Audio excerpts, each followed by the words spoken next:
Hi guys, the title of my inspirational speech is How Our Thoughts Affect Our Peace. I wrote this a little while back. I really needed some peace and I honestly needed what I wrote. I tweaked it, I added more, and I went in deeper with my Bible verse. So I didn't want it to seem like I'm barking at you or yelling at you. I actually wanted it to seem like a conversation. If that's okay, Professor. I just wanted it to be kind of like a heart-to-heart moment because I feel like at this point we're all tired, we're all worn, and this is just something that really just needs to be heard and sunk in. So many of us put on an image for ourselves or others. And our way of thinking is oftentimes off track or needs to be changed. And if we're honest, none of us think godly thoughts 24 hours a day. We tend to think selfish, world-pleasing thoughts. These could be our own selfish wants, our friends' wants, maybe a boyfriend, girlfriend's needs, desires. Even it could be things that just make us feel better in the moment, and we don't think about how it could hurt us then or us in the future, the people around us, or even God. But God calls us to a renewal of the mind. This means that we change and give up our old perceptions, ideas, beliefs, and self-centered attitudes for a godly way of thinking. We trade in our old customs for new ones.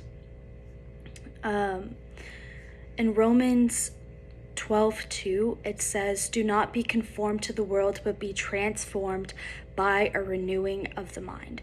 So I actually did some more research on this Bible verse, and Paul is actually the one who says this in Romans.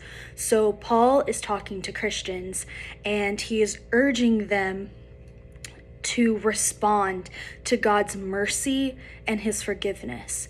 He is also urging them to understand that God has called them and included them into his family. He's urging us to abandon the chase of pleasure and worldly possessions of our status, and that we should be transformed by God inside and out. In order to do this, we must change the way we think and have our minds renewed. Sorry, I was trying to slow down. My mind's everywhere right now.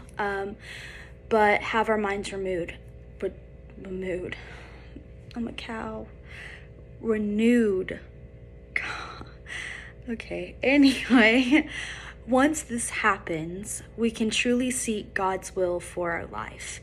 And when we're truly seeking God's will for our life, our thought process will be shifted.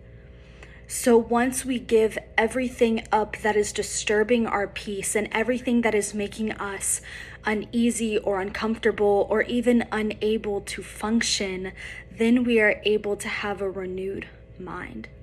Once this happens, the way we act is going to change. The way we carry ourselves is going to change. The way that we speak to others is going to change. The way that we interact with others, and even how we perceive ourselves and how we perceive other people.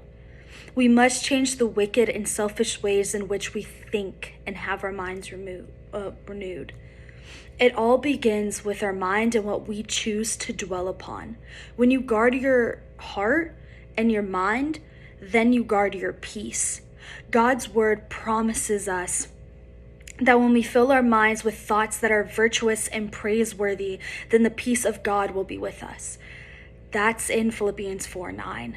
I also dug deeper into that verse, and I'm just going to go on ahead and say the whole entire verse for you guys. That was just a piece of it, but it says, whatever you have learned, received, heard, seen, or put into practice, and the God of peace will be with you.